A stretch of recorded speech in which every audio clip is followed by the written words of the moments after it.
大家好，欢迎回到小萌讲故事。虎灵奇缘大结局，医者济世。在神秘的山洞中，医园里已经住了6个月。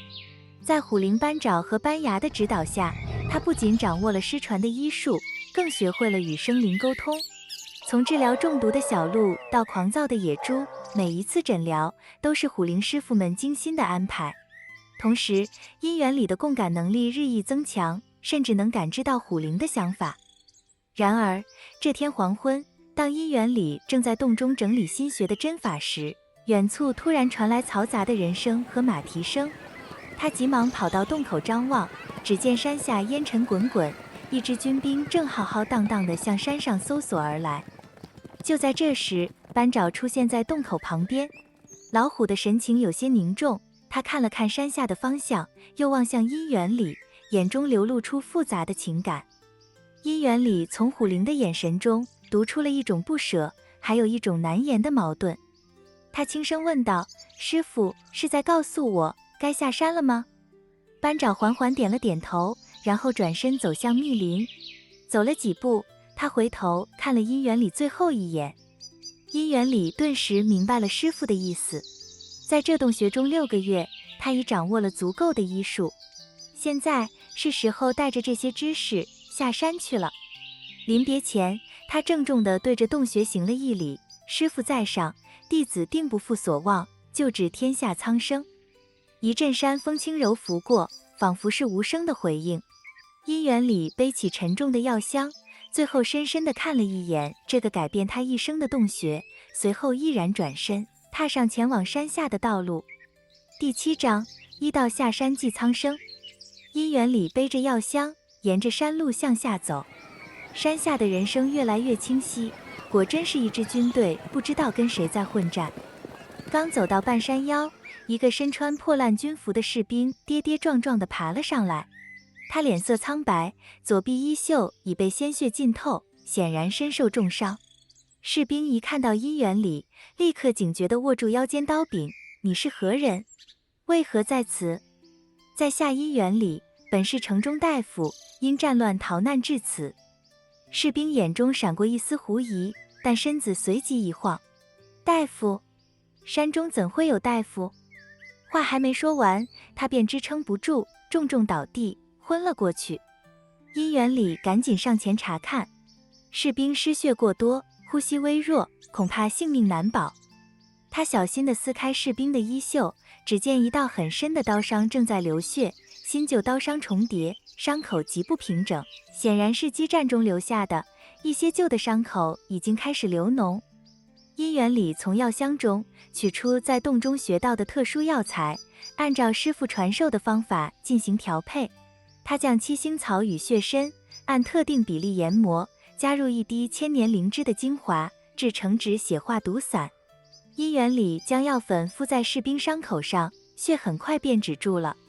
随后，他再用含玉莲调制安神药，帮助士兵稳定心神。半个时辰后，士兵悠悠醒来。他睁开眼，发现伤口已包扎好，竟不再疼痛，不禁大吃一惊。是您救了我？士兵挣扎着想坐起来。医园里扶住他，伤势还没完全好，别乱动。你是哪里的兵？为何在此受伤？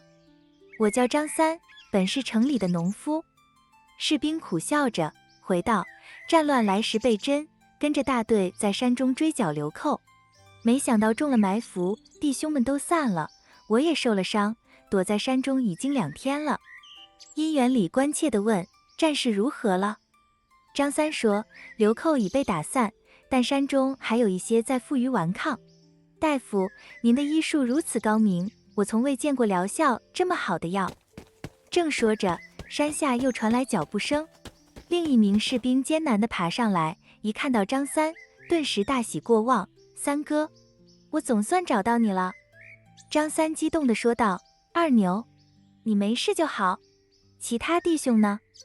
二牛兴奋地说：都平安，流寇也被打退了。他这才注意到张三身上的绷带，你的伤？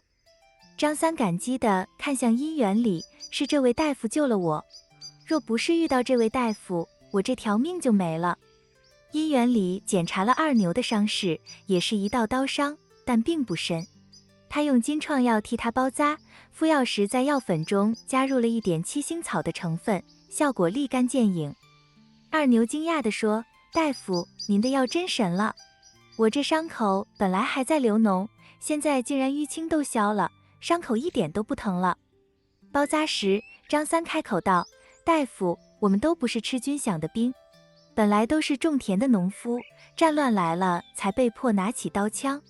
现在仗打完了，我们也该回家种地了。”殷元礼听了，心中若有所思。这两个士兵原本不过是寻常农民，为了保护家园而被迫参战。如今战事平息，他们又将回归那平静的田园生活。而他身为大夫，在山中学到这么多珍贵医术，又该如何选择自己的道路呢？殷元礼最终做出了决定：“二位的伤势还需调养，我送你们下山吧。”两名士兵感激不尽。殷元礼收拾好药箱，扶着两人慢慢下山。走到半山腰，他情不自禁地回头望向洞穴的方向。夕阳西下，山林在金光中宛如仙境，如梦似幻。远远的，他看见两个威武的身影，静静地伫立在树林中，默默地目送他们离开。殷元礼停下脚步，对着山林的方向深深行了一礼，心中暗道：“师傅们，弟子这就去行医济世了。我定不辜负您的教诲，将这医道传承下去。”山风轻拂，松涛阵阵，仿佛在无声地应和他的誓言。张三疑惑地问道：“殷大夫，您在对谁行礼啊？”殷元礼温和地笑了笑：“对我的师傅们行礼。虽然你们看不见，但他们一直都在那里。”两个士兵面面相觑，虽然不明白他的意思，却也不敢多问。下山路上，张三和二牛向殷元礼介绍了山下的情况。战乱虽已平息，但许多地方的百姓都身受重伤，急需大夫的救治。二牛叹道：“各村镇的大夫在战乱中死的死，逃的逃，现在大家有病都没处医治。殷大夫，您要是愿意下山行医，那真是百姓的福气啊。”殷元礼听后点了点头：“我正有此意。”当他们走到山脚，天色已完全暗了下来。前方的小村庄灯火点点，炊烟袅袅，一派宁静祥和的景象。张三提议道：“殷大夫，我们村里有好几个伤患，您要不要先去看看？”当然，殷元礼毫不犹豫地答应了。进入村子后，殷元礼发现果然有不少伤患，有的是战乱中的刀伤，有的是干活时的意外，还有一些久病缠身的老人。殷元礼一一为他们诊治。那些药材在他手中发挥出惊人的疗效，许多被其他大夫判定为绝症的病人，都在他的治疗下奇迹般的好转了。殷大夫真是神医啊！这药简直太神了，我这多年的老毛病竟然好了。殷大夫，您就留在我们村里吧。村民们的感激与挽留，深深触动了殷元礼。当晚，殷元礼在村里的客栈住下。临睡前，他望向窗外的远山，在心底默默立下誓言：“师傅们，弟子没有辜负你们的期望。从今以后，我将带着你们的教诲，走遍天下，救治世间苍生。”接下来的几天，殷元礼为村中所有病患逐一诊治，运用他共感的能力和师傅传授的医术，让多年痼疾的村民都重获健康。临行前，他将调制好的药材分给需要继续治疗的村民。村民们担心地问道：“殷大夫，您把好药都给了我们，自己怎么办？”殷元礼笑了笑：“药材的价值在于救人，留在药箱里反而失去了意义。”第二天清晨，在全村人依依不舍的送别声中，殷元礼毅然踏上了崭新的行医之路。从前那个为自己拥有特殊能力而苦恼的年轻大夫，如今终于明白，天生此能，正是为了今日的使命。一念慈悲救狐狸，便得虎灵为师父，用心学医济众生，自有天道酬勤报。而在遥远的山林深处，两只威武的老虎正默默地凝视着他渐行渐远的身影。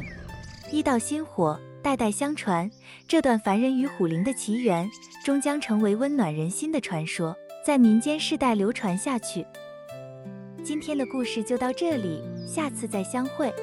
别走开，主题曲马上来。如果你喜欢这个故事，别忘了订阅、按赞、分享给同样爱听故事的朋友们。